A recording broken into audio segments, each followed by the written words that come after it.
Welcome to the Larry Kreider's Leadership Podcast. Larry is the author of over 40 books, the founder of Dove International, a worldwide family of churches and ministries in 6 continents, and has over 50 years of leadership experience. He and his guests will share inspirational leadership insights from their journey with God. These insights, gleaned from serving leaders in many nations, will transform your life and leadership. For more information on Larry's books and resources, visit LarryKreider.com.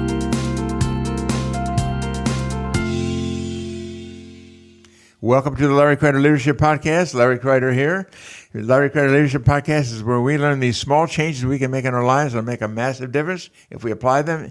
In the studio today with me is my longtime friend, Brad Zimmerman. Welcome, Brad. Well, thanks, Larry. It's an honor to be here today with you. Honor to have you. Obviously, the secret here is that you and I are related. I'm kind of like an uncle to you. That's right. And just for years, I admired you. And you've been involved in so many areas of leadership. It's going to help our friends all over the world who listen to this podcast. So let's talk about currently. What are you involved in leadership now? And talk to us about your leadership story, some of the different areas of leadership that you've been involved in. Yeah, for sure. And like I said, Larry, it's an honor to be here. I mean, I think the roles should be reversed. I should be interviewing you. You know, you're all over the country and serving, many different areas of leadership. So just glad to be here with you today. But yeah, my current role, obviously I'm a father of 5 kids. My wife and I, That's leadership. Kate. Yeah. It starts there, right? So Kate and I have been married for many years, dated in high school, and now married and have kids ranging from junior in high school down to 7 as our youngest, and I say everything in between. So from the business side, leading my team in real estate. So I have a team of people there that we're helping people buy and sell homes every day. Yep. My wife and I also own a ice cream shop called 32 Below in Lititz. Yep. And then a golf simulator called Lititz Golf, which we have a couple of simulators, and then also serve on the leadership board at church as well. So a lot of leadership stuff. Yeah, a lot of different things going on, which is fun, keeps it exciting. So talk about some steps that got you to where you're at today. Talk about your story. Yeah, so I grew up in Lititz and played a lot of sports throughout high school, which part of that is my story, right? I think we talked before about the core 4. That's right. Which is perseverance, focus, connect, and gratitude. In high school, I think back, part of my story is, I always say life's a story, enjoy the journey. Right. And sometimes we don't realize the story is being written in our own life in today. But so in high school, played football and track. And I'll never forget my junior year, I lost the javelin at States by 7 inches, the javelin throw. And I remember the articles clearly. It said Zimmerman lost by the length of a toothbrush. And so what that does is through that, it makes you persevere, obviously, and allows you to focus for the next year. And fortunately, next year I was able to win at the national meet. So it was starting to define what I didn't realize was, like I said, part of my core 4, which now I utilize today in business. So that was core 4 again. I love that. Yeah, it's perseverance, focus, connect, and gratitude. Amazing. But as kind of the story unfolds in multiple different areas of my life, it feels like I kept on coming back to that in business and in personal life, whether that was adopting our little child, Jose, who we have now, and we were adopting a little boy before that, Cruz, who passed away before we were able to bring him home from Colombia in South America. So, yeah, a lot of different areas that we could dive into today. Before we dive into these details, talk a bit more about the different kinds of business you've been involved in, some of your leadership story. Yep. So I've been with Home Sale with my real estate company now since 2006. Okay. I started off in the advertising and marketing department, doing all the designs and ads and layouts and things like that, then moved into more of a training role. So we had about 23 offices, about 1,200 real estate agents, and I'd go around and train them on tools, programs, technology. And then I was encouraged by the ownership at the time to get into sales. Like, why don't you start selling? And it's like, yeah, why not? And they're like, you've been training our company. Sure. Why don't you start to sell on your own? And so got licensed in about 2008, 2009. If we can reflect back on that time, it wasn't a great time. That's right. To get into real estate. The market was going down. My sphere of influence wasn't what it was today. And, obviously the sphere of influence and sales experience, grows over time. And but anyways, I dove into selling. and worked part-time at corporate, sold part-time. It actually started off well. And they're like, imagine if you did it full-time. I'm like, yeah, imagine. So I went into it full-time, and my wife and I, Kate, were having more kids, and she was at home with the kids. I was like, man, I got to figure this out. Like, this isn't working out well. And I had the fortunate opportunity of getting into another business venture to kind of get a full-time role, and took ownership in that role. Unfortunately, that company did not work out. I was there for many years, but didn't work out in time, got let go from the company. And so I had to refocus of what am I going to do? Where am I going to go? And so then I met with the ownership again at the real estate company. And they said, Brad, you just need to dive in on sales. Like, just go all in. You never went all in. So they set a goal for me to sell 27 homes in 14 months. And I'm like, man, the average realtor sells 8 homes a year locally and nationally. It just seems like a lot. I haven't sold that many homes a year on my own. And they said, just focus on it. Like, focus on your sphere of influence, your growth, the people around you, and you're going to be able to do it. And so it took that outside mentorship and believing in me of like, you can do this, that I took that 14 months and fortunately ended up selling 42 homes that year. Wow. And then the next year I ended up selling 67 homes. Really? And I was like, you know what, this is where God wants me to be. And so fortunately from there, I hired my assistant who's still with me today. And so could continue to grow the real estate team. Beautiful. And now with the real estate team, I tell the team all the time, we're a customer service organization that happens to sell real estate. Oh, I like that. And now with the team, it allowed me over the past few years to be able to grow and own and operate other companies and have some rentals and things like that as well in the real estate world. Now, faith is a big deal to you. Talk a bit about how you came to faith, and what does faith mean to you today in leadership and in life, whether it's leadership in your home or whether it's in your business or whatever. Talk to me about faith. Yeah, for sure. So when I first accepted Christ in my heart was actually at Heaven's Gates and Hell's Flames. It was a program that was being put on by Dove Westgate, Larry. Isn't that amazing? Back when I was a pastor, probably many, many years ago. Yeah, many years ago. Yeah, I'm bald now, so it was a long time ago, but very fortunate to be there that night and accept Christ into my heart. You know, at the moment, you know, the obstacles that you're dealing with in life isn't as challenging as the life journey goes on, right? It gets harder and gets deeper. And so fortunately, being rooted in faith has allowed me to persevere through many different challenges, whether that was, you know, through business or through personal. So we came through that business journey coming out of that, and that was a big test on our faith. I mean, Kate and I dug deep during that time, during that moment.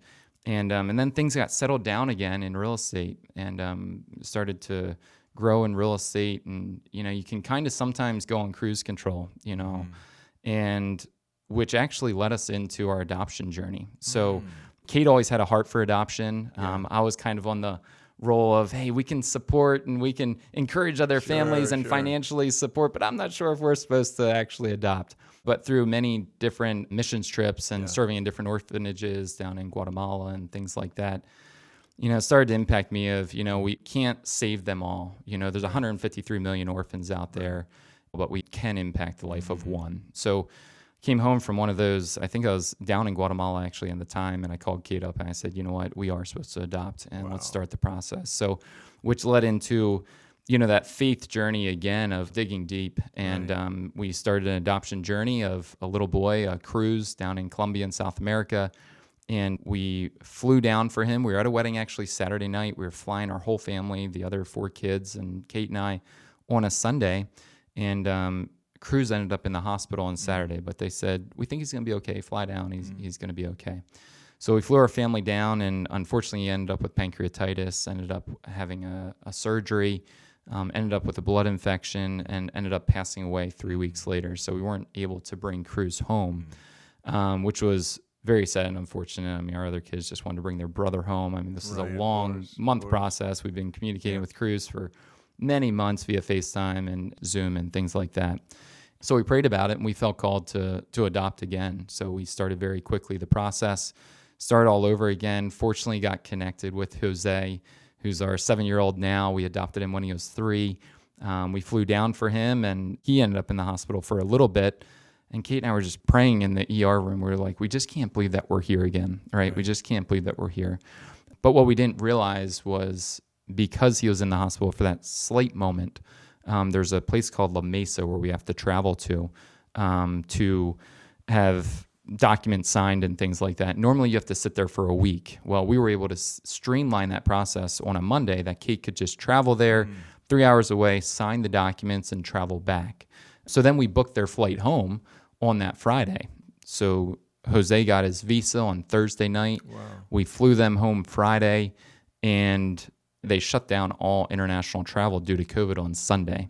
So what we didn't realize is looking back was God was in this the whole time. And sometimes we wait and we say why, and sometimes we never know why, right? In our lifetime, sometimes we might wait many years. For us, in that moment, we waited about 5 days until we realized why Jose was in that hospital for a little bit of time so that we could fly Kate and Jose home on Friday, shut down international travel due to COVID on Sunday, and we were home in our basement as a family. It really is. It's amazing. Now, as we have leaders and future leaders from all over the world listening to this podcast, and I know you talk about your core four, we mentioned it before. Could you unpack that a bit for us? What's that look like? What does core four mean? These leadership principles apply to business, to family, they apply to church, they apply to life. And so just go ahead and unpack that for me, will you please? Yep. So again, the core four is perseverance, focus, connect, and gratitude. So perseverance is steady persistence in course of action, purpose state, especially in spite of difficulties, obstacles, and discouragement. So I feel that, like I said, through my story of life and my journey, we go through those moments. Some people it's health reasons, some people it's business, some people it's, family. So we're always persevering through something. I think the reality is as we're persevering through something, for me, I need to put things into perspective, right? Like whatever I'm going through at that moment probably, and I know isn't as bad as some other things that are going on in other people's lives. So for me, as I'm persevering through something, I have to think of perspective. So that's a good reset for me as we persevere. Then the next one is focus. So we talked about focus and what are we focusing on? So for me coming into real estate, if I just would have focused on the transactions and not the people, I don't think I would have had the success that I had. I agree. So I had to redefine what does focus look like and what am I focusing on? So for me, I broke it down into my A+ clients, my A clients, B clients, C clients, and focused on, instead of going throughout all the neighborhoods and all this kind of stuff like we do sometimes as realtors, right? We try all kinds of different things. But for me, as I need to focus on the people around me that know me and trust me and would use me or refer me to someone that they may know. So that was my focus coming into that year, and it's still my focus to today, is taking care of the people around me. We're a customer service organization that happens to sell real estate. So I think as we look at focus, we need to look at whatever area of life we're in and saying, what do we need to focus on? Am I looking for a job change? Do I need to connect with other mentors in my life? I'm big on mentorship. I have many amazing mentors in my life. So we need to define who do we need to connect with, which leads into the next part, which is connection. But as we're focusing on what do we need to focus on to get to our goal, whatever that may be. For me, I started to reflect on, okay, now business is going strong. And I think about a quote that Zig Ziglar says. It says, I believe that being successful means having a balance of success stories across many areas of your life. You can't truly be considered successful in your business life if your home life is in shambles. So I think about that as we all, have a journey of our life. We're all on different stages. So we need to think about for ourselves as we do self-reflection, where are we going? What do I need to focus on in this moment in time? And then, which leads us into connection. So now we have our focus of where we're going. So who do we need to connect with? Is that people for our business? Do we need more sales? Is it our life, our personal life? Is it finances? Is it our faith journey in life? Who do we need to connect with next? And let's find mentors around us that have done this before, have been through this journey before, and connect with those people. Mentorship has been a huge part of my life. I have many mentors in my life, and I kind of say some of them know everything, and then some are just, this is just kind of a business mentor. They're great on this, and this is, really faith journey mentor of keeping me on track on this. Some are same age, a lot of them are older than myself. I love the way you say mentors, because some people think I just need a mentor, but it's really many different people can speak into our lives from many different vantage points, and that's really, really important. Yeah, a lot of perspectives that way. And So we think about connection. I think about connection in business, right? So I talk real estate because that's what I live and breathe every single day. And so I often tell people with the connection piece, we don't want to just focus on what other people maybe did. For example, someone may have, gained a lot of referrals from being part of the chess club or swimming or something that maybe I don't have interest in. So I often tell people it's kind of like pod areas in our life, right? You think about pea pods, there's a whole basket of pea pods. And once you break it all down, you actually pull the peas out of each individual pod. You're left with a small bowl of peas. And so if you can visualize this with me for a second. So if there's different pod areas in our life, right? Some, for me, it was church, it was small group, it was coaching my kids' teams, it was people back in high school, in college. I had these different areas of pod lives where I love to spend time. So I realized even with different areas of life that inside each one of those pod areas is people that need to buy and sell homes. And I think that's true for any business. If you spend time in the areas that you love and enjoy, it's why I can work every day and almost not feel like I'm working. I love what I do because I'm just serving in areas that I love to spend time in. Beautiful. So as I try to coach and mentor the team and people in real estate, it's like, where do you love spending time? Right now, is that playing pickleball? Is that playing basketball? Is that coaching soccer or leading a small group at your church? Where do you love to connect with? Spend time there. And as you develop relationships, it's going to turn into potential business for you in time. Beautiful. Yeah. So give me the core four again. Perseverance, focus, connect, and gratitude. Gratitude. Talk a bit more about gratitude. Yeah, so as we kind of circle in on the last one, right? So now we have persevered through something, we focused on something, we've reconnected on something, and I think gratitude is the most important part. We need to come back and talk about gratitude, the quality of being thankful, right? Readiness to show appreciation for and to return kindness. That might be following up with thank you notes to people that mentored you along the way. Sure. It might be giving financially to a charity of your choice. It might be giving back of time to a charity that has impacted you. William Arthur Ward said, gratitude can transform common days into Thanksgiving, turn routine jobs into joy, and change ordinary opportunities into blessings. That's good. So as we think about and reflect, I think it's good to reflect because, again, it puts things into perspective. It does. Right? As we get into that routine and that journey, as we're going through life, having gratitude for so many different things. Some people keep gratitude journals, and write their gratitudes every morning. I do journal every day. I do one line a day. I realize that long journaling doesn't work for me. Right. So I do a line a day journal where it actually takes 5 years, and there's 5 years on one page. So it's shorter notes and allows me to stay focused for that minute and just highlight and reflect where I'm at that day. So I prefer the line a day journal rather than long journals. Yeah. I like that. That's really I know you can write books, Larry. You've written over 40 books, and here I am just writing a line a day. I like the line a day. That fits me. I like that. Yeah, right. It's great. Need to redefine my success. Yeah, but that's success for me. Anything else on the core four before I ask you some other questions? No, I think like that's a big focus for me. Life message for you. That should be a book. Speaking of books, you should write that in a book. Right. Well, maybe we could talk about that. We can do that. I think just reflecting back on that, you say, is there anything else? For me, as I grew into business where I'm at now, something that I knew as I was growing, I call it the 30 for 30. So I talk about streamlining the business process, which could be a whole other podcast, but I talk about 30 for 30. So it's things that we can just do every day. And this is what I did when I hired my assistant, because there are things that she's amazing at that I'm not so gifted at. Yeah. So it might be one of those things where I could do it in 30 seconds, right? I'm just going to knock it out and get it done. But I knew if I took 30 minutes to train her on how to do it, I wouldn't have to touch it for 30 days. So for me, the 30 for 30 has opened up a whole nother area of life that I could focus on the areas that I love to work in, and then transfer the responsibilities that someone else is very gifted in to someone else. Now, what are some things you wish you would have known when you started? Even added to that, any mistakes you made along the way? Or maybe you haven't made any mistakes. Oh, man, there's been many, Larry. There's been many. I would say I would have captured mentorship earlier. Okay. And upon every decision, obviously with prayer as well, but lean in on the mentors and share the situation that's going on or the opportunity or the challenge and really come together. And there's so much wisdom out there, Larry, and people are willing to share.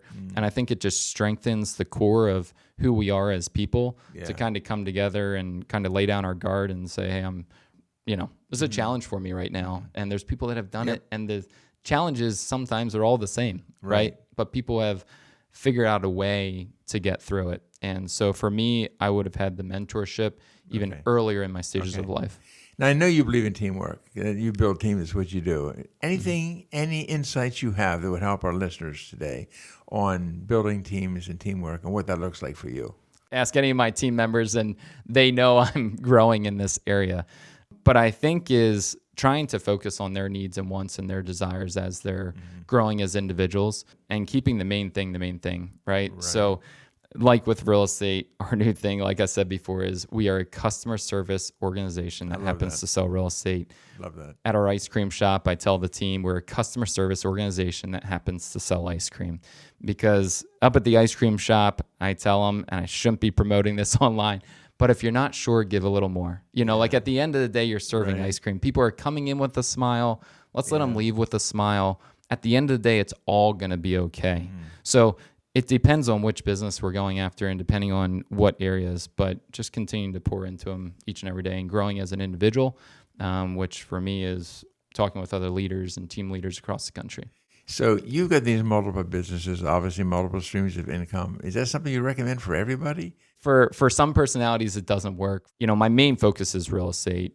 Kate handles a lot of the ice cream shop management. I consume plenty of it, but she, kind of handles all of the day-to-day operations with that. And then our golf simulator company, I have a couple partners in there, and my brother assists with that as well. So I'm very fortunate. You have learned to build a team, and I appreciate your response. You said, ask my team, I'm still growing. Well, that's the key to leadership. The humility that you carry is such a key to leadership, because people want to work with somebody who walks in humility and doesn't think they have all the answers. Right. Really. I don't have all the answers, so that's a good start there. It looks like I'm off to the right path. And none of us obviously do. I wanted to ask you yet, if a younger leader would come to you or a future leader, say, how do I stay healthy as a leader? Whether it's a business leader, church leader, a nonprofit leader, family leader, whatever, how do I stay healthy? What would you say to them? People closest to me would say, Brad, I know you don't work out on a regular basis, so make sure you don't say that as part of your plan. But I do think, and as I kind of look at self-evaluation, right? So I break it up into a couple different areas: spiritually, family, business, financially, personal, community, and physical. And so as I kind of look at that and evaluate that, I say, well, where am I going stronger? Where am I a little weaker? So right now I'm talking about physically, right? It's how can I get working out into a weekly or daily routine into my life? I worked out so much in high school and college, and that was a main focus of mine, right? Because that's where I was pouring all my energy. Now I can get so focused on the entrepreneurship and growth of business that might be lacking. So I think it's all having balance in life, the work-life balance, which is my main focus right now. And I think that takes self-evaluation and also, again, having the people around you that will help steer you and say, hey, you know what, I think this is getting a little off track. You should probably focus in this area a little bit more. Great answer, man. Again, you got to get this stuff in a book. I really think you did. We need to talk about that. Last thing I have for you, is there anything else that you brought to this podcast you say, I really would like to share with leaders, future leaders? Yeah, there's so much, Larry. I just think of one thing in business that has helped me a lot is the speed of trust, right? Stephen Covey talks about that. So, when trust goes up in a relationship or in a team or in a company with a client or a customer, speed goes up with it and costs come down. So for me, I work really by referral and things like that in business. And I've seen it over the years where the speed of trust, as you build trust with people within the organization, within the team, with clients that you're helping them solve their problems, when there's a lot of trust there, the meetings can go faster, the conversation, the transaction can go faster and smoother because there's trust. So I love the speed of trust. It's something that I live by for the team and for myself and for the organization. Yeah. Heard someone say once that we all have a trust account. And it's like if we had a bowl here, we pour some trust in the account, and you make a good decision, you help somebody, you have the right attitude, whatever, you build trust. And then you build trust, and you can make a mistake then. And you'll be okay, because it'll just take a little bit out of your trust account. Right. But if there's nothing in your trust account and you make a mistake, forget it. It's all over. Right. The bowl cracks, right? It really does. Yeah. Well, Brad, it's been a joy to have you on the podcast today. And for all of our listeners, check out the show notes. You want to know more about Brad, and you connect with him in any way. You get all that from the show notes today. And I'm really serious about that book. I think you need to write a book. Well, thanks for the encouragement, Larry. You've got so much inside you that would really help a lot of people all over the world, both from the business side, the nonprofit side, the family side, from the spiritual perspective, church side, the whole bit. So thank you for being on the podcast today. God bless thank you man. for the opportunity, Larry. Appreciate it. And everyone, we'll be back here again next week. We're so glad you joined us for the Larry Kreider Leadership Podcast, again, where we learn these changes we can make in our lives, often small changes. They make a massive difference in our lives if we apply them, and not only change our lives, but those that they serve, and they serve, and they serve for generations to come. God bless you, and look forward to seeing you back here next week. Thank you for listening to Larry Kreider's Leadership Podcast. If you want more information about any of Larry's books, daily devotionals, small group resources, or any other teachings, go to LarryKreider.com.